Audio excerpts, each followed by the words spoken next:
Hey guys, it's Slumming Rush. You guys seem to love when I just show live games and kind of show real World of Tanks games. So for today's video, what I'm going to do is we're going to play the M48 Patton, which is a great pub stomper type of tank, and we're just going to go into game and try to get a good game, but kind of see what happens. We'll see how it goes. This is, of course, live, so hopefully we don't get the shittiest of teams. Okay, so we're in Glacier and there's 3 already. Alright, so Glacier is a map that a lot of people have trouble with, especially when there's 3 already, because they don't really know where to go other than the mid and the north. Now, realistically, I don't really know where to go other than the north, but the mid is really trash if there's 3 arty, because what happens is like the only arty cover in the mid is like kinda this rock, not really, and this position right here, and this position isn't good because if the enemy gets to the south, they can shoot at you. So I don't like the mid if there's 3 arty. What I'd much rather do in a game like this is I'd like to go to the north and try to go for the heavies. Now, in a tank like the M48 Patton, one of the reasons I play it is because generally speaking can side scrape pretty decently for a medium, and you also have turret armor. Now, in most maps, you can actually use the turret armor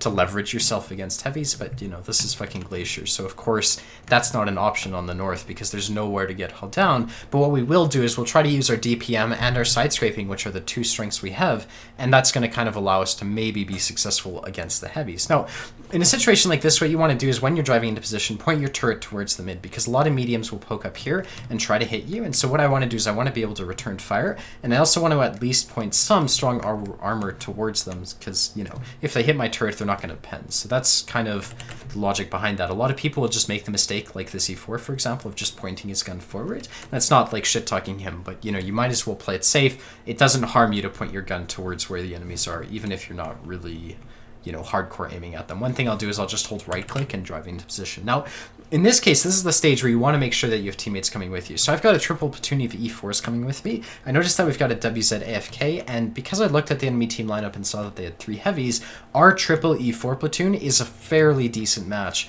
against their Panzerkampfwagen 7. So we've got a fair fight. Have we just lost an E4? Yeah, we did. Okay, that changes everything.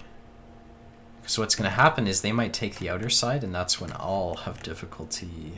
Okay, here's what I do. I don't think anyone's here just yet, because the E4s, I think, would have spotted them. What's probably going to happen is the 705 is going to start to move up and look for shots, like try to get close to the E4s to get shots. And so what I can do is I'm not going to poke on the 705. I think he's probably camping this, and I think he's going to start to move up. And then once he gets to about here, that's when I'll feel comfortable shooting at him because he won't have anyone to deal with. So I'm setting a bit of a trap right here. I think that's probably the best thing for me to do. You know, I could just poke on this location, but realistically, the 705, you know, I could expect someone to be camping my angle, so it's infuriating because we don't know if someone's here because the E4, see, the E4s are so far back that they're not spotting this the 705. So if he makes a play, we'll, like, if these guys cross, we'll know about it, but we'll only know if the 705 is making a play once he gets proxy spotted by the E4s. So where's often what will happen in pub games is I'll predict players' movements, but I'll do it about 30 seconds early. So for example, I could see that, there you go. He took way longer than I would have expected, but now that he's here, we're in a perfect position to roast these guys. So what I would expect now is I'd expect this Panzerkampfwagen 7 to start, well, I would have expected him to be to my left, but he's not. Like, I would have expected him to be here, but he's not. So what I'm going to do is I'm just going to focus down this 277. That's a Patton who hit me. So I'm going to wait for the, like, I have to deal with that Patton now, but basically we managed to kill that 277, which is great. And now I can't really fight this angle. There you go. That's what I expected from the Panzerkampfwagen 7. So I'm going to fall back, and we're going to, he's got a long front, so I'm going to wait for him to come around the corner, get one into his lower plate. You can see a reloaded heat for fighting him. And now what's going to happen is it looks like he's going to shoot at the E4. There we go. Put one into him, and really I should have tracked him right there, but you can see the Patton's above these nerds, and that's going to be a problem. Okay, so my job here is suppressing the Panzerkampfwagen 7 and the M48 Patton, kind of. I can't really do much here. He bounced, which is lucky. Who do I fight? The M48 Patton isn't a threat. Like, the main thing is that I've got teammates coming. The Panzerkampfwagen 7 and the Object 705 are the threats. The M48 isn't affecting the E4s, so holding this angle is the right thing for me to do. And these mediums are going to overwhelm them very quickly, and hopefully this guy... Let's see what happens. There you go. He's distracted. So what I'm going to... Oh, fuck. That sucks. That was a waste of HP. We get one into him. Now the Patton hit me. Okay. This game's not even close. We can get one into this pattern if he repokes. So the pattern wasn't threatening my team, so I basically ignored him, but he was threatening me, so I shouldn't have done that. I can't poke on the Panzer. It's an SCB behind us. My play, waiting for that 277, I thought was good. Let's go play another. We'll see how that goes. Hopefully it's better than this. Okay, so this is challenging because what happens on Ghost Town is it's really hard to push, but if you're top tier, your instinct should be to push and like get as much damage as possible. So I think in this case, what we have to do is we have to read the enemy team lineup. If they have a lot of TDs, which they kind of do, they've got 2 E3s, which may sit at A4 if they're like obnoxiously bad, but probably won't. I'd say their most likely players to camp at A4 are the Scorpion and the TS5. So it's kind of risky. Like, we could go to the 1-2 line and fight a lot of their T-rate meds and probably get damage like that. Or we could go into the city and fight things like the Mausch and the Type 61, 53 TP and so on. And I think that's what I'm leaning towards. Let's see. Yeah, what I'm going to do is we're going to go to the cities. So tanks like the M48 Patton, you want to choose, when you're grinding out tanks, pick tanks with at least turret armor, because then they're very, like, versatile and you can take them into the city and fight. So for example, this M48 Patton is going to do very well in the city because the city is a hull down fight, and you know, I can actually fight against heavies in that type of context and expect to do well. So that's what we're going to do, because we don't want to go to the one line. The tank, like, we couldn't do this in a Leopard 1. I mean, I would probably try it, but the average player could never consider doing that, and it's just choose a tank with turret armor is my advice. So what we're going to do is we're going to come here, and the reason is because they've got a lot of tier 8s and 9s that I want to fight, and I really don't want to deal with camping A4 TDs. So I've come up to this corner, and this is the regular corner for people to fight on. Now, what I have to do as a medium tank is I have to hyper angle my upper front plate because I don't want that to get penned, and camp an angle like this. So I can go for people's commander satches. This is going to be difficult because I have 200 ping, but in general that's the play you'd make. And you can see I can still kind of play this angle and look for shots on people. Now, my turret armor is not going to hold up to an E3's AP rounds, let alone gold rounds. And so for me, what I have to do is I have to watch them, and I have to hope Artie nails them, and then I also, when they're reloading, I have to hit them with heat. And so that's the play right here. If you look at where my team is, they're not in a position, like, first of all, they're not in tanks to deal with E3s, let's be real. They're not really in positions to help me anyways, so I could stick around, but the reality is the only people I'm going to fight is, like, an E3, and so for me to, like, stick around on this angle and fight a hull down E3 is probably not that great. What I'm going to do is the E3 might be pushing up, so what I'm going to check. Am I spotted? No. Okay, so I'm going to take a shot at this Scorpion. That one actually went in, even though it showed red. And I think what I have to do... Oh, I just checked that corner. There's no one there. Okay, so the question is, where is that E3? As I shoot at this Scorpion. I think what might happen is the E3's platoon mate is over here, and so this guy probably fell back and is, like, backing up his platoon mate. And so you can see the TS5 made a similar play, and I would expect, like, the E3 to be on this corner relatively soon. Hello. Please give me your commander's hatch. Thank you. And, you know, when I'm poking on this, I have to be careful because I think that E3... Oh, he didn't move. Okay. So my bad. I made a mistake right there. So what's going to happen here is they're in tanks. I'm up to 2k damage, and I don't really want to lose more of my HP because for all I know, they've got like very strong tanks in relatively decent positions. I might need my HP later on to carry because I might need to kill the E3s or whatever. The game is still close and we're 2.5 minutes in. So for me to make aggressive plays right now, it's not really that great of an idea. What I should do is I should just kind of be somewhat passive and let the game unfold and look for shots in people like this Lance and C, for example. Like, that's going to be a lot more of a reliable strat, and it's going to keep me in the game, and it's going to increase the chances of my team winning. So what I have to do is I have to understand that this T-28 is holding up 4 tanks, so probability that he dies, very high. Now, I know my tank isn't fit to fight there, so I can't really do anything about it. I just have to watch the map, and if the guy dies, I have to leave. So we do have shots. That one doesn't go in.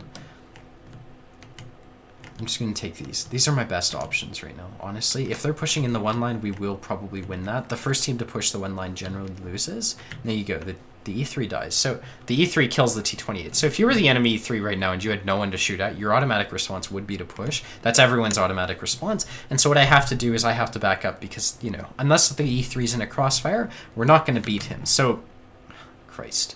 What can I do? I want to shoot at the one line and help out over there, but I also want to prepare for the E3. So what I'm going to do is I'm going to actually reverse, like so, kind of to look for shots in the Lorraine. And this way, if the E3 pushes in, I can help out the defender faster. I don't have to turn around my whole tank. So 426. This is unlikely to go in, but I'm definitely not going to get spotted, so might as well. While I'm taking these shots, I'm pretty much watching the map because I would expect these guys to start to push in. They're going to get bored of shooting at nothing, especially being top tier tanks. So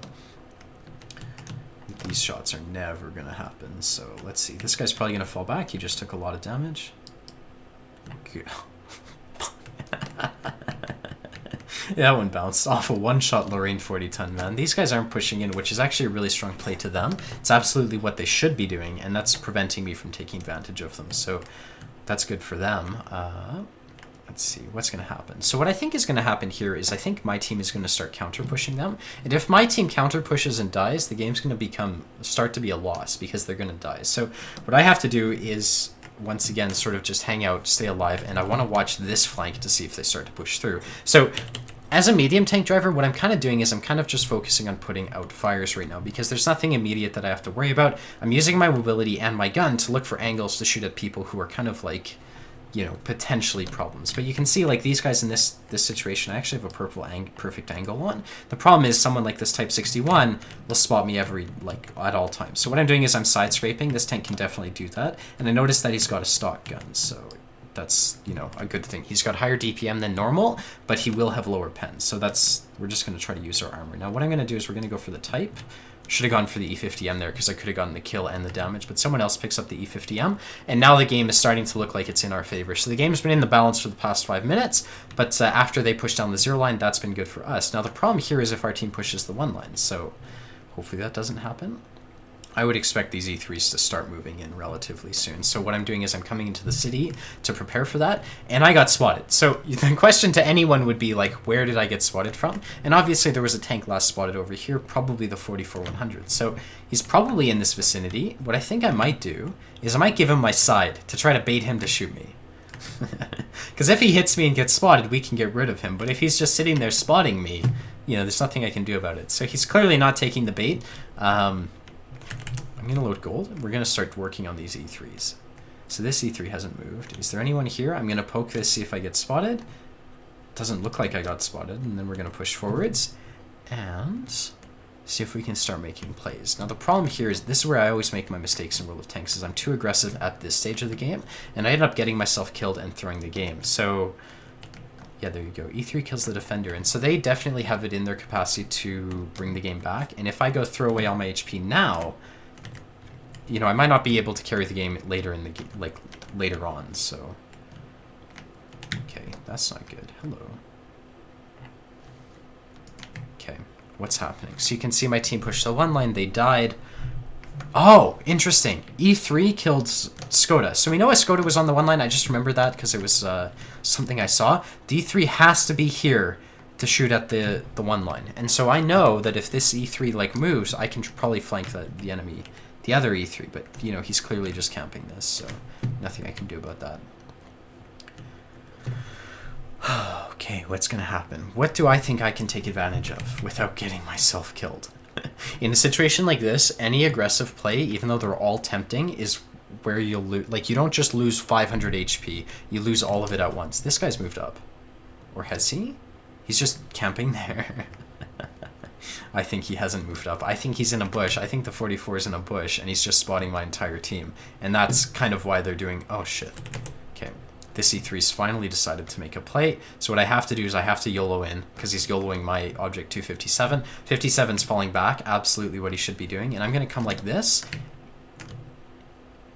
and try to create a crossfire. So my 257 is not helping me at all, which is actually kind of frustrating, because you'd think he might poke on the E3 as I distract him, but he dies. I'm going to get one more shot off. This is probably too greedy, but I do have a VK in between myself and the E3. Fuck. See?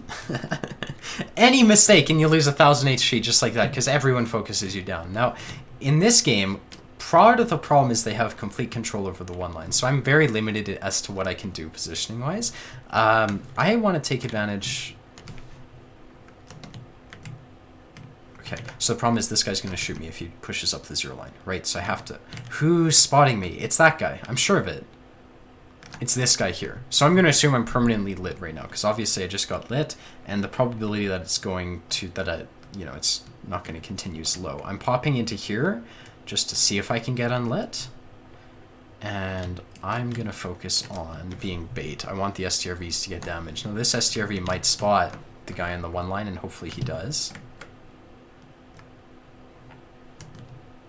There could be someone on this corner. The WZ isn't spotting it, so I can't really... I didn't get relit. Okay. So I don't know if there's a tank in these bushes. I kind of doubt it. I think this STRV is going to get spotted as he's making his play. He's making a good play if it can work, but I don't think it's going to work, so here's what we'll do. I'm going to camp this angle right here, and if the Maushan decides to push in, which he's got nothing preventing him, we can try to pop him. I'm shooting HE. What's wrong with me? This is so rough. Why did the Conway leave? No. Christ. So the Conway left the one line, meaning that all the standard B has to do is to get up to here to put shots into my rear. Is the STRV spotting the VK? Because I want to get out of here, right? Okay. So I want to get out of here because of the standard B's position.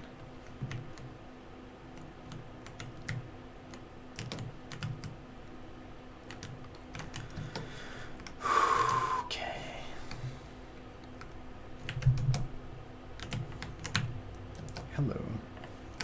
He fired. I can beat his reload. I've got heat though. This is so rough. We have no map control.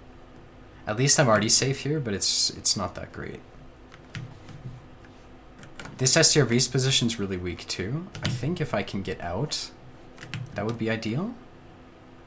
But I don't think I can get out. So what I'm thinking is, sorry, I'm not very articulate right now. It's pretty stressful. What's going to happen is this guy's in a very strong position. If we can kill him, we kind of win the western side of the map. Now, if we kill the 44-100, we kind of win the eastern side of the map. And so what I'm hoping is that one of these sides will die so that we can move up like the 890 or the 123. And that's going to give us some room to work with. Right now, I'm just in a position of bait where if they push into me, I'm hoping that the Conway and the STRV can help me out. Now, that's rough when you've got tanks like the Conway who gave up G1, because now I have to deal with, like, obviously that angle too. Now,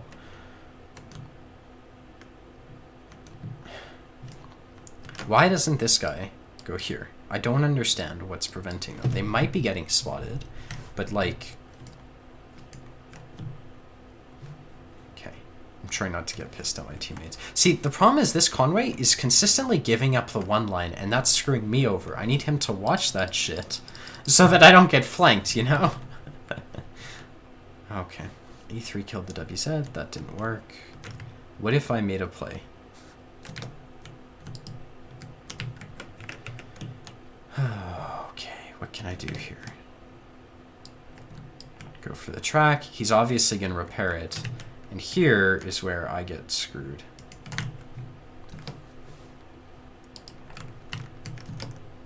Christ. I don't know what more I could have done. See, I was kicking myself. In this type of game, I always kick myself for not being more aggressive and not helping my team more. I feel like I'm just one person, you know? Anyways, regardless, I hope this video was interesting. I certainly really enjoyed this game. I didn't do a lot of damage, but it was certainly a lot of fun. I hope you enjoyed watching it, and I hope to see you around. Later, guys. Bye-bye.